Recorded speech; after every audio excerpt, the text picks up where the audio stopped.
Que a graça e a paz do Senhor Jesus Cristo estejam conosco hoje e sempre. Meu nome é Raquel Estácio e eu vim aqui compartilhar a respeito do tema da semana mais uma vez. E essa semana estamos falando sobre escolhas, né? Grande parte do nosso dia precisamos tomar decisões, né? E essas decisões precisam ser ponderadas para que não sacrifiquem o nosso futuro, porque as nossas escolhas têm o poder de definirem o nosso futuro. E para fazer essa reflexão, nós iremos ler o texto que está lá em Gênesis, no capítulo 25, dos versículos 27 ao 41, que conta a história de dois irmãos, Esaú e Jacó.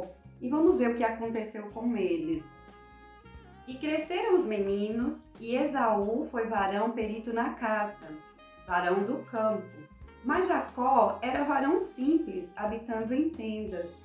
E amava Isaque a Esaú, porque a caça era do seu gosto. Mas Rebeca amava Jacó. E Jacó cozera um guisado. E veio Esaú do campo, e ele estava cansado. E disse Esaú a Jacó: deixa-me, peço-te, comer desse guisado vermelho, porque eu estou cansado. Por isso se chamou o seu nome Edom. Então disse Jacó: vende-me hoje a tua primogenitura. E disse Esaú: eis que estou a ponto de morrer, para que me servirá logo a primogenitura? Então disse Jacó: jura-me hoje. E jurou-lhe, e vendeu a sua primogenitura a Jacó. E Jacó deu pão a Esaú, e o guisado de lentilhas, e ele comeu e bebeu, e levantou-se e foi-se.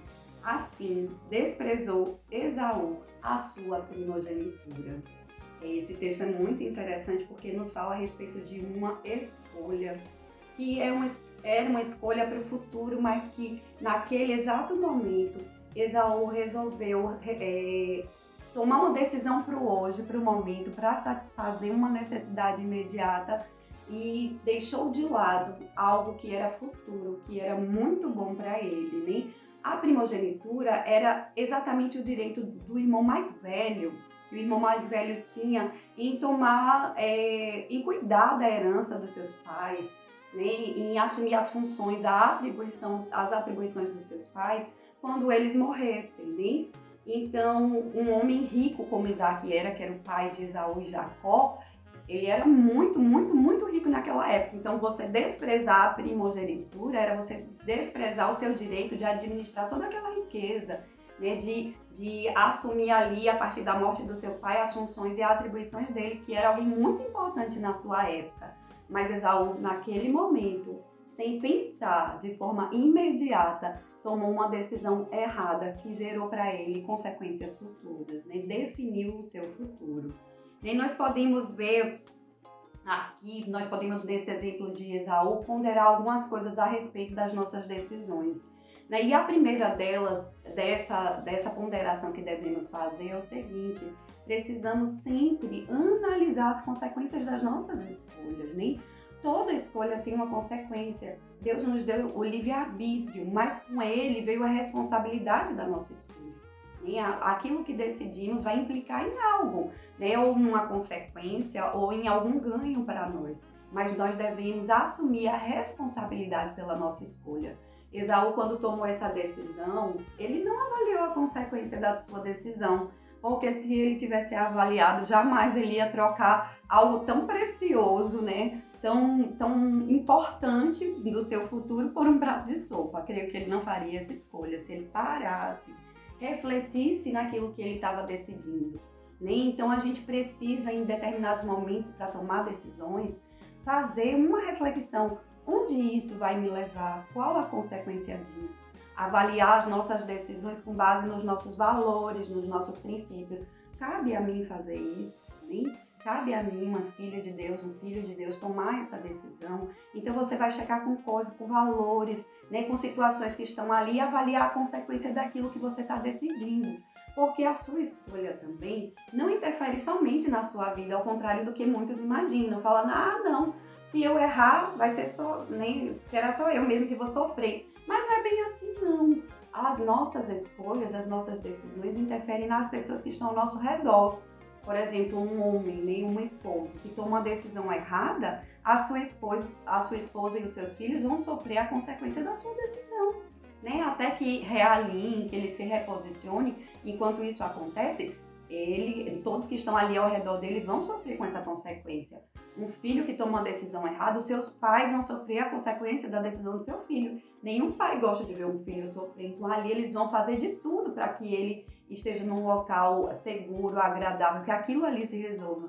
Então, as pessoas que estão ao seu redor vão sofrer sim com a consequência da sua decisão errada, equivocada, né? Esaú, por exemplo, naquele momento que ele decidiu rejeitar a primogenitura, consequentemente ele interferiu na vida dos seus descendentes, da sua posteridade, que não teriam ali, talvez, as riquezas à sua disposição como quem é um primogênito e que assume a primogenitura teria, né? Ali passou a ser de Jacó, né? Então, as pessoas que estão ao nosso redor sofrem sim com as consequências das nossas decisões, né? Outra coisa que precisamos observar em relação às nossas decisões, na hora de tomar a decisão, é as circunstâncias, né? Porque às vezes a oportunidade é boa, mas não quer dizer que ela é boa, que ela vem de Deus, né? Não existe, às vezes a oportunidade está ali à sua porta, bateu à sua porta e você pensa, não é uma boa oportunidade, eu tenho que ir. E de forma imediata sai correndo, mas precisamos ponderar se aquela oportunidade realmente vem de Deus. Nem sempre vem de Deus. Às vezes é até a coisa certa, mas no momento errado. E aquilo que é certo, no momento errado, se torna errado também. Colheremos consequências da precipitação, de fazer algo certo no tempo errado. Então precisamos ter esse cuidado de também, além de analisar as consequências, observar as circunstâncias, se elas mostram que o Senhor está conosco naquele momento.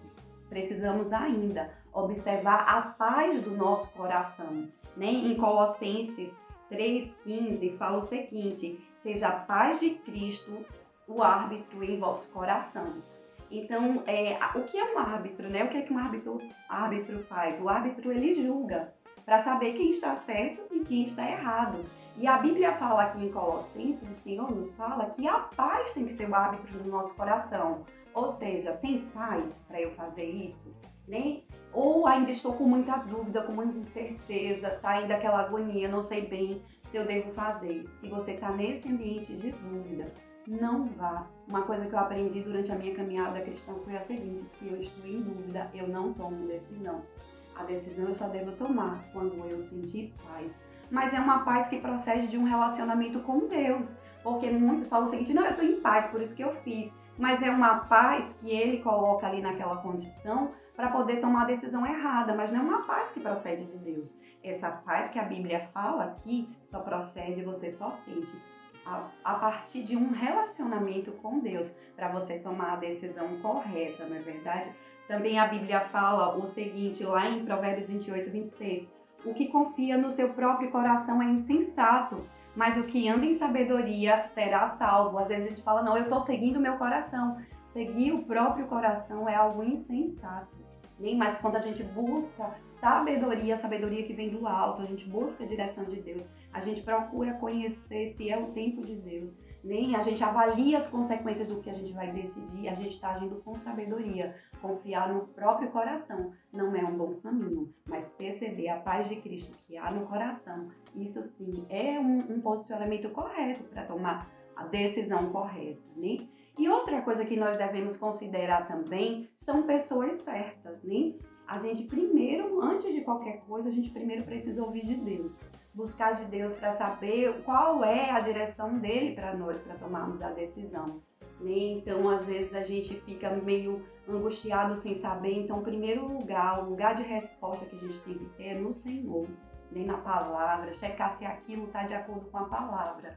Mas nós temos também que buscar conselhos com pessoas que possam nos instruir, pessoas que são mais experientes que nós, pessoas que estão alinhadas àquilo que a gente acredita, que a gente crê, né, que têm a mesma fé que nós e que possam nos levar a tomar decisões corretas, serem instrumentos de Deus para nos levar a tomar decisões exatas, corretas, né, para que a gente colha frutos bons da nossa decisão. Né? Então, muitas das vezes as pessoas fazem o seguinte: não, eu vou perguntar a uma amiga, né? Tomo até conselho, mas conselho com as pessoas erradas, né? Então, se você toma conselho com a pessoa errada, ela vai apoiar, às vezes, o seu erro. Mas se você tem pessoas maduras, pessoas experientes, pessoas que têm vida de Deus, né, que têm uma caminhada cristã sólida e que pode te instruir, também é um caminho para você tomar uma decisão. A Bíblia fala o seguinte em Provérbios 15, 22. Os planos fracassam por falta de conselho, mas são bem-sucedidos quando há muitos conselheiros, ou seja, de Deus você buscar conselho com outras pessoas que possam te abençoar. Né? Eu, durante muitas situações da minha caminhada cristã, da minha vida, eu precisei dos conselhos dos meus pastores. Em momentos que eu não conseguia ver saída para o que eu estava vivendo, e eu fui até eles buscar conselhos. E eles foram instrumentos poderosos de Deus para me mostrar saídas que eu não enxergava. Né? Que naquele momento não era às vezes tão agradável para mim, mas eu tinha convicção que era o Senhor que estava direcionando, e a partir daí eu tomei a decisão. E até hoje colho frutos das decisões que eu tomei naquela época por conta de conselhos vindo da parte dos meus pastores, que foram meus conselheiros e ainda são até hoje. Escolhas falam de renúncia e nem sempre tomar uma decisão com base naquilo que o Senhor está te direcionando é tão agradável, né? Às vezes é até desconfortável, mas se o Senhor está levando, te direcionando a fazer, vá em segurança, porque Ele garante o resultado daquilo que Ele está te mandando fazer. Então não tenha medo. Veja, observe as circunstâncias ao seu redor. Observe o que o Senhor está te direcionando. Busque conselho de pessoas que são mais experientes que você, que estão alinhados com a palavra, que possam trazer algo da parte de Deus para você. E se o Senhor está sinalizando para você, vá sem medo, que Deus vai te abençoar e você vai colher frutos da sua escolha certa, para a glória de Deus. Amém? Deus te abençoe poderosamente.